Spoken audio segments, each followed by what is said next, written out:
Aloha and good afternoon. Welcome to this extended stream of This Is Now, our special podcast episode, Repairing Earth. We're going to start with a live look out over Honolulu today.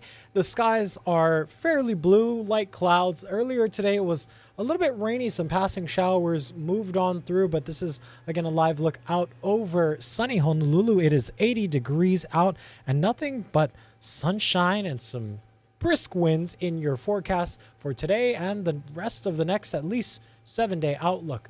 So get out there, enjoy it while you can. Aloha everyone, I'm Dylan Ancheta in the H&N Digital Center.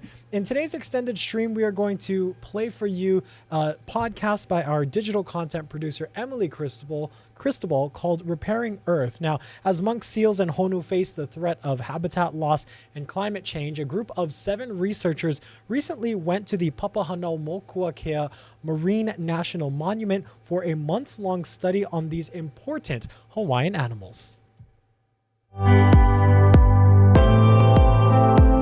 Aloha, welcome back to Repairing Earth. I'm your host, Emily Cristobal, and in today's episode, we are talking to some researchers who are working out at the Papahanaumokuakea Marine National Monument. They are doing some really important research out there about Hawaiian monk seals and Hawaiian green sea turtles. To talk about this and more, we are joined by NOAA's Hope Ronco and Mary Lou Stamen. Thank you so much for joining us today.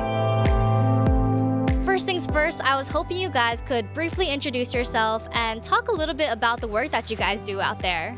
Yes, so my name is Hope Ronco. I'm a marine biologist with NOAA Fisheries. I work under the Protected Species Division here in Honolulu as part of the Pacific Island Fisheries Science Center.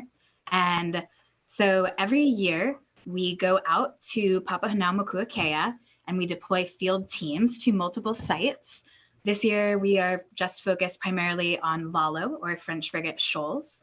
And so Lalo is actually a remote atoll, if you guys know what that is, with about 8 very small islands. And so we deploy a team. They're living on Turn Island, which is one of the larger islands there. And then they will be out for the season monitoring Hawaiian monk seals and Hawaiian green sea turtles, or honu. I'm Mary Lou Stamen. I work with Hope at NOAA's Pacific Islands Fisheries Science Center, but I'm a marine science coordinator with the Marine Turtle Biology and Assessment Program with the Cooperative Institute for Marine and Atmospheric Research, which is actually through the University of Hawaii. And so I mentioned I'm with the Turtle Program, and so part of the work that we do up in the monument is monk seal research, and part of it is sea turtle research. And so Hope and I represent 2 people who have gone up with each of those to research each of those species. So your team is out at Lalo. How far away is that from the main Hawaiian islands? I was hoping you could give our viewers a little inside look as to where exactly you guys are working from. Lalo is about 500 miles northwest of Oahu. So it's very remote. It's actually the closest island that we deploy a camp to each year. But that is still very far. And typically we don't have cell service or internet. We use satellite communications and we live in a camp there. So with the researchers get dropped off via ship. It takes 2 to 3 days just to get there, and then are left with everything that they need for the season. And for the whole season, how long are you guys out there for? A field season can last anywhere from 3 or 4 months to 6 months. Is there anything that you both prepare for before heading out there? That's a good question. It takes a lot of preparation and training for us to send our teams out. So before the teams deploy, we do all of our shopping here, we do all of our packing. These islands are really sensitive ecosystems, and we want to make sure we don't introduce any invasive species. So we pack all of our gear into things like buckets or containers that can be closed, so they can be either frozen or fumigated to avoid introducing anything out there. So we bring in our field teams ahead of time. We do a ton of food shopping. And we do all of our packing of gear here at our site on Ford Islands. And then we treat all of that before the cruise, then we load it onto the ship and go. And so aside from the gear, we also do a lot of training. So we do small boat training. We do, animal handling training. We train our teams on all of our research protocols. And it's about a month ahead of the season that we have everyone on site. And for us here full time, it's more than that, even before the teams get here.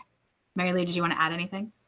Yeah, and I'll just add that part of our training and preparation of going up into the monument is recognizing and preparing our teams to go into this really special, protected, and culturally important area. And so a big part of our training is we do a Papahanaumokuakea Marine National Monument pre-access briefing, so permitting, a lot of the rules that Hope just mentioned with biosecurity, but also learning cultural practices. We work with cultural practitioners before going into the monument. The monument is co-managed by NOAA, U.S. Fish and Wildlife, the state of Hawaii, and the Office of Hawaiian Affairs. And so all of those co-managers work together to make sure that anyone who gets this opportunity to go up into the monument are prepared kind of in all realms and in all ways to be present and appreciative of their time up there. Absolutely. That's such a special experience that you're able to do out there and such important work. Going into that work, I was hoping you guys could explain what exactly your day-to-day schedule is like. We have, two research priorities. We have the Hawaiian monk seal research, and then we also have the honu research. And so they're almost opposite schedules. So I'm going to talk you through, what the SEAL teams typically do, and Mary Lou will talk you through turtles a little bit more. So our teams, they're sleeping in tents. We have, they're pretty sizable canvas wall tents. So we have a kitchen tent, office tent, and each person has their own personal sleeping tent. So you wake up in the morning, typically you end up in the kitchen tent with your coffee and having breakfast.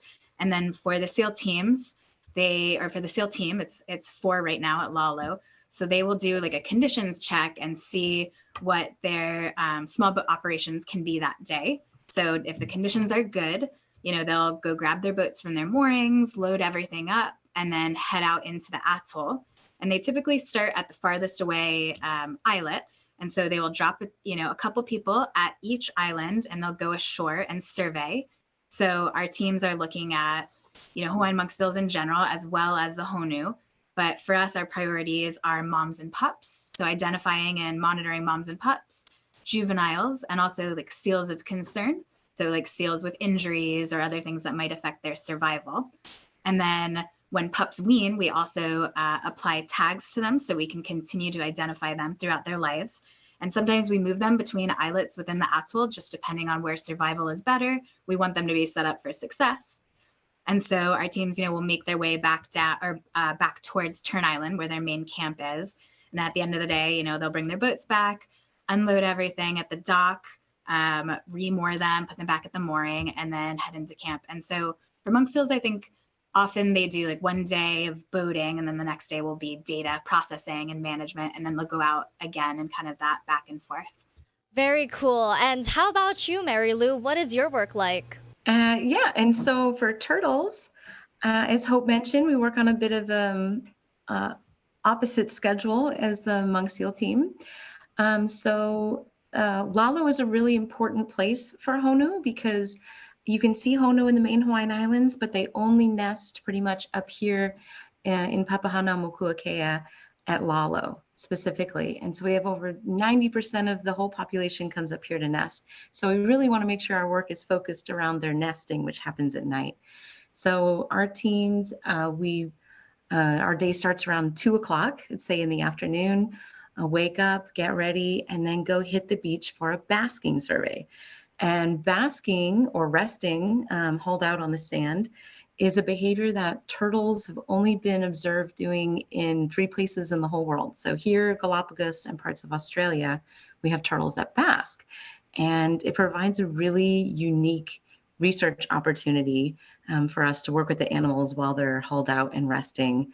And so we carefully work around the animals, trying not to disturb them, count them, see how many males and females we have, and if we can see any of their tags. Then the team will come back to camp, take a dinner break. It's kind of like our lunch break, and maybe get a sneak a nap in before the night survey starts. And then night surveys are from around 9 p.m. to 5 a.m., depending on the level of activity. And similar to the other surveys, we're carefully working around the animals, trying to see who is there, how many females are laying eggs, how many eggs are they laying. And so that's really the bulk of our work, is working at night, working with those animals. We use a red headlamp. So we typically don't get as tan as the Hawaiian monk seal researchers. But the skies are so beautiful at night. I wouldn't trade it. It's so dark up there, and the stars are gorgeous. So it's a really different but unique experience. And then you watch the sunrise and you go to bed. That's so awesome. I feel like just hearing from what you're saying, it's definitely a different scene of nature out there. Definitely more untouched than it is here on the main Hawaiian Islands. And I wanted to go back. You guys have been out there since May. What are some of the findings that you've gotten so far? Is there any numbers that you guys can share? Yeah, that's a really good question. It's hard to know so far with monk seals. So at Turn Island, we typically see pupping a little bit later in the season, or sorry, at Lalo in general. So the teams are reporting, some early pups here and there. And they're starting to see, more pregnant adult females, but we don't have any firm numbers just yet.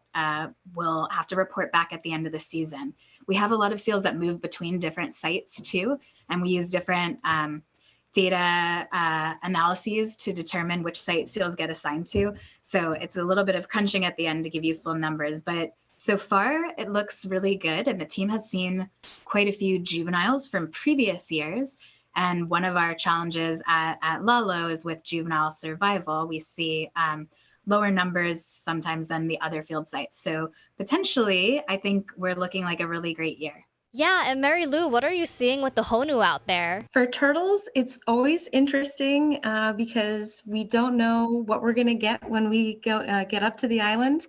We could have a year where there are 100 nesting females or 800 nesting females. And that has to do with their natural migrations. Sea turtles don't migrate to lay their eggs every year. So we have these big fluctuations just naturally occurring. And 3 people get up there, and we have to see what we find. And so this year it looks like a good medium year, I would say. So far, could be too soon to tell. We're just getting into peak nesting season, which is very exciting, also very busy. And what that would look like on a typical night is maybe 40 to 50 females crawling around the beach in each night. And then during a basking survey, maybe up to 80 individual animals that we're looking for and counting. Yeah. So a lot compared to the main Hawaiian Islands, it is really interesting and special to see those higher concentrations all in one place on one island. Yeah, totally. I can only imagine. And, talking about threats, what are some of the main threats honu and monk seals face? Yeah. That's a good question. I think I can speak for both of us when I say that there are many diverse threats affecting both of these species. So we divide Hawaiian monk seals in some ways between the main Hawaiian Island population and then the northwestern Hawaiian Islands. They face slightly different threats just based on mostly, where humans are and, where they're a little bit more remote. And so in the northwestern Hawaiian Islands, we see a lot of challenges with habitat loss. And so with climate change and rising waters, we're seeing these very small islands just slowly disappear. And a lot of them are only maybe a couple feet above sea level. And you come out there and, Mary Lou can say the same for turtles, but you'll see, like 10, 15 seals on a very tiny little space. They're all right up next to each other. And so for monk seals need that land to pup, to rest, and then to molt, which is something they do annually. And so they need this habitat. And so right now, habitat loss is a big one. And we are also just seeing, entanglements. That's still a constant issue. Things like seals stuck in nets or with things stuck on their muzzle. And we also face some malnutrition. And so we do have seals like kind of in that wean pup to year long phase. They struggle to, I think, forage successfully and learn to forage. And so we see kind of this big drop for many reasons between wean pups and survival to year 1. So that would be Northwestern Hawaiian Islands. In the main Hawaiian Islands, we also see a little bit more of disease. We see occasionally intentional killings. And we have a bigger issue maybe with hooks and seals ingesting or, having hooks stuck in their mouths. So kind of all different things. Like Hope said, for turtles, we do have different threats in the main Hawaiian Islands and up in the monument. In the main Hawaiian Islands, our number one threat is interactions with fishing equipment, so entanglements or hookings.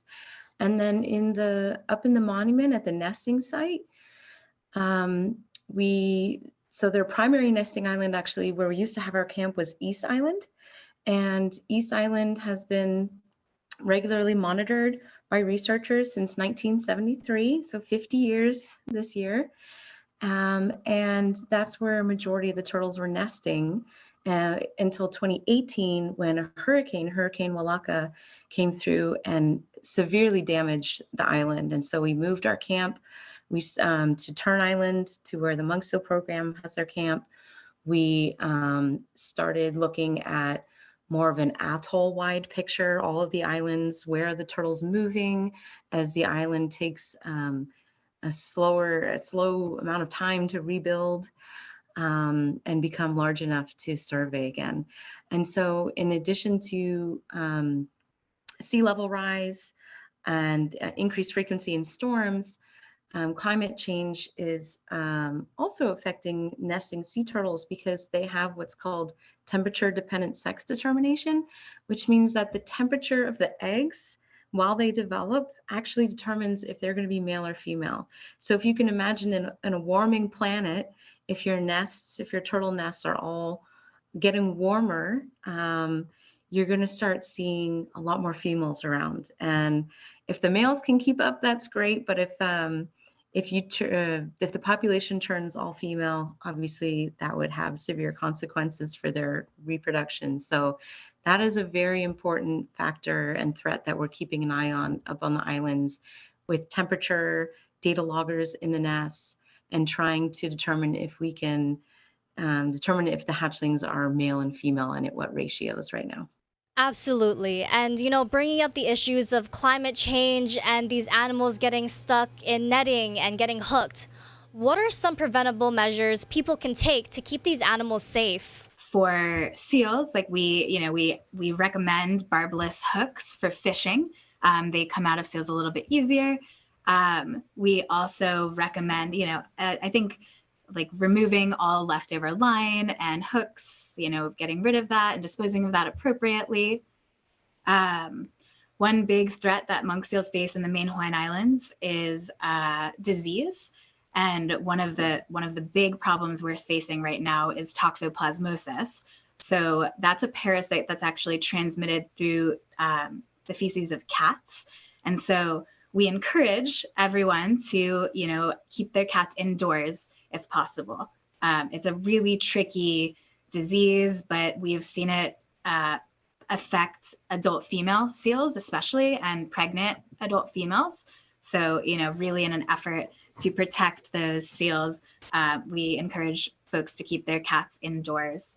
And then, for any monk seal sighting, we request that people report that. I have a number. It's the NOAA Marine Mammal Stranding Hotline. It's 888-256-9840.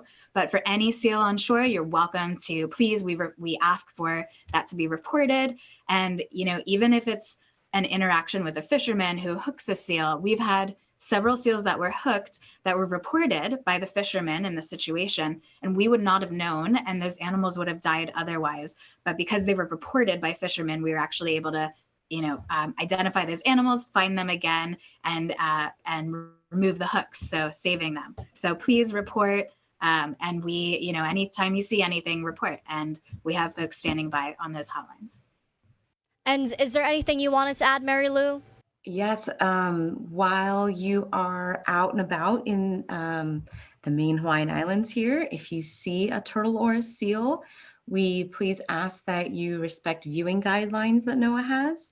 So for sea turtles, that's about 10 feet minimum. Further is great if you see a turtle basking on the beach or if you're swimming in snorkeling in the water. And for monk seals, it's quite a bit further. They are mammals and they are more sensitive to disturbance.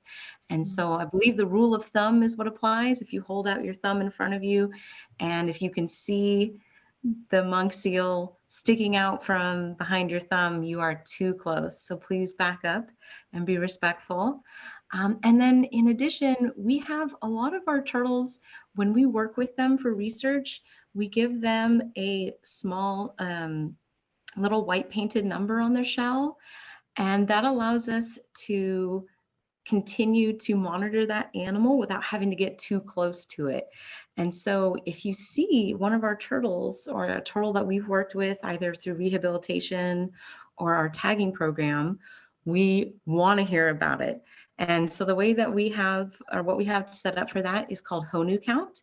So the best way to find that is actually just to Google or use a web browser and search for honu count. And that'll take you to, you'll find a link to our website and then a reporting form. It's really easy to use. You can tell us where you saw it, what was it doing, what number was it, photos, we love photos. All of this, of course, information collected from a distance greater than 10 feet.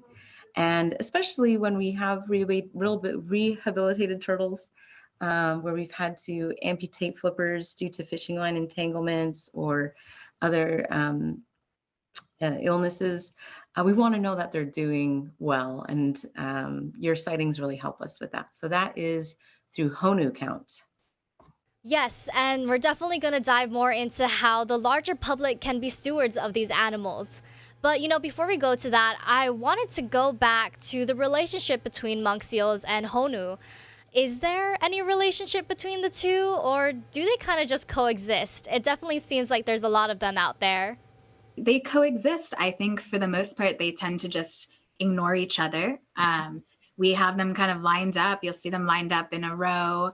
And I know Mary Lou does a lot more. Like Mary Lou has worked at Lalo specifically. I've worked at a lot of the other sites, but the density of turtles is a lot greater at Lalo. So Mary Lou, I would defer to you. Yeah, I talked about what it looks like right now with maybe 50 to 80 turtles on the beach, but a big year is over 250 turtles in one area on the beach. And it's incredible. And that beach space is shared with seals. And so we're always very careful working around both species. But it is fun to see them laying together. It seems like the monk seals like to snuggle up to turtles. You'll often see them curled up around a turtle, and the turtles don't seem to mind. And that's one of my favorite things to see out there. And yeah, mostly snuggling together is, I would say, their most interaction. Otherwise, probably ignoring each other. Aw, that sounds so adorable. And, going back to all the work that you do, why is this research so important? That is a great question too. So, the priority for our camps is really to conduct these surveys and collect data. We're trying to figure out what the populations look like for both species. So with Hawaiian monk seals, we have often camps at many sites within the monument, but also we'll do like single day surveys at certain islands like Nihoa or Mokumanamana. And then we bring all of that data back here, combine it with our main Hawaiian Island data.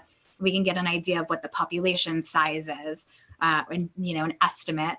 And then as we look more closely, at the main Hawaiian Islands versus Northwesterns, that data helps us determine what the threats are, and that helps us figure out how we can mitigate for those. So it's the recovery is our ultimate goal, the recovery of the species. And we're really excited in the past few years for Hawaiian monk seals. we've seen the population actually look like the numbers are, tentatively and slowly starting to grow. So this could be a really big turning point for the species as a whole. And the number of nesting sea turtles, honu, up at Lalo is also slowly increasing, but it's really important for us to keep an eye on those threats, especially the new ones, the loss of habitat, the shrinking of the islands, and other hazards and threats. Something else that's so important about our teams being up there is that day-to-day presence on the island and being able to observe what's happening. There are some old relics, especially on Turn Island. It had a lot of uses during the war and since then, with some structures left behind. And so our team's there every day, watching, keeping an eye on the animals and helping them when they become entrapped in one of the structures, or also removing the structures. They work so hard to remove marine debris that washes up or other barriers to the animals, that just let them be animals. And so part of the observational process that we do up there is called Huli'ia. It's a project through the University of Hawaii's Sea Grant. And that involves, on a daily basis, being present, documenting changes to the landscape, Mauka to Makai, and observing moon phases, the growth of plants, seabirds. So we're not just there studying our own species that we're assigned to. We're there just taking it all in and making sure that we are truly understanding the big picture, the whole ecosystem of what's happening. And it's a really great way for the teams then weekly to come together and check in. What are some things that they've noticed? What are some changes they've seen? I know the big talk of this week has been about the moon. There's a very tiny sliver of moon this week that looks very pretty as it sets every night around sunset. Or and butterflies. There are butterfly species that they hadn't noticed before. And we've been trying to figure out what kind of butterflies they're seeing passing through the islands. Wow, that's so cool. And, I have to ask, what do these butterflies look like? The butterflies are black and orange on one side and kind of like a yellow, white, and black on the underside. And the caterpillars are smaller than I would have thought. I had seen some very large caterpillars out there a few years ago, but these ones are very small. Ooh, that's super interesting. You never know, maybe one of our viewers out there listening, maybe that sounds really familiar to them and they could share what they might think the butterfly is. But with our last few minutes, I was hoping you guys could really just hit home of how, the public can help honu, can help monk seals, and what they can do to keep these animals safe. For Hawaiian monk seals, I said it before, I'll say it again, is just reporting what you see. And so we want to know, healthy animals, but we also really want to know if people are seeing injured animals or animals with hooks or something like that. We've found, I'm going to echo what Mary Lou said, it's so important for us to spend time on the ground at these sites to actually help animals when needed. So pulling them out of, entrapments when we can and disentangling them. And so we've crunched our numbers and we, within, the current population, well, this is maybe a couple of years back, but so we estimate that like about 30% of Hawaiian monk seals are alive today due to the direct intervention by field researchers, and that can be us and our partners. And that includes, directly to an animal, but also for the maternal lineage. So like if a mom was saved from something, like that also includes her pups that we would have lost otherwise. So, these on the ground efforts and these direct interventions are extremely important. So, for whatever we're seeing in the main Hawaiian Islands, we just encourage people to, report seal sightings and help us. And that way we can, move forward with everything we can do for recovery. And I'll add for turtles, Hope mentioned it before, but we rely so heavily on reports from fisher people and working closely with them. And we have this campaign that it's okay to help. We want to get phone calls about hooked seals or hooked turtles. If you accidentally hook a turtle, instead of cutting your line and just letting it free, the line is the biggest threat for the animals. So reeling that turtle in safely if you can, cutting as much of the line down to the hook if you can. Don't worry about the hook, it'll fall out, but just getting rid of that fishing line and helping that animal or calling and letting us know so that we can try and help. We rely so much on the community to, it's like a partnership of stewardship for these animals. So we appreciate the calls and we appreciate everyone wanting to help. I just want to add that we are hiring every year. So if you or people or your audience want to know how to really directly get involved, every fall we announce through the University of Hawaii employment website. We put out job announcements for this work every summer. Awesome. Thank you so much again for taking the time to talk story with me. I definitely learned a lot, and I'm sure our viewers did as well. But I just also wanted to send a bigger thank you for all the work that you and your team are doing out there at the Papahanaumokuakea Marine National Monument. It really is just awesome to hear about your experience. And, hopefully we can reconnect again with some of your findings when you guys return later this year. For more stories like these, or for more episodes of Repairing Earth, head to hawaiinewsnow.com or listen wherever you get your podcasts. This is your host, Emily Cristobal, and mahalo for listening.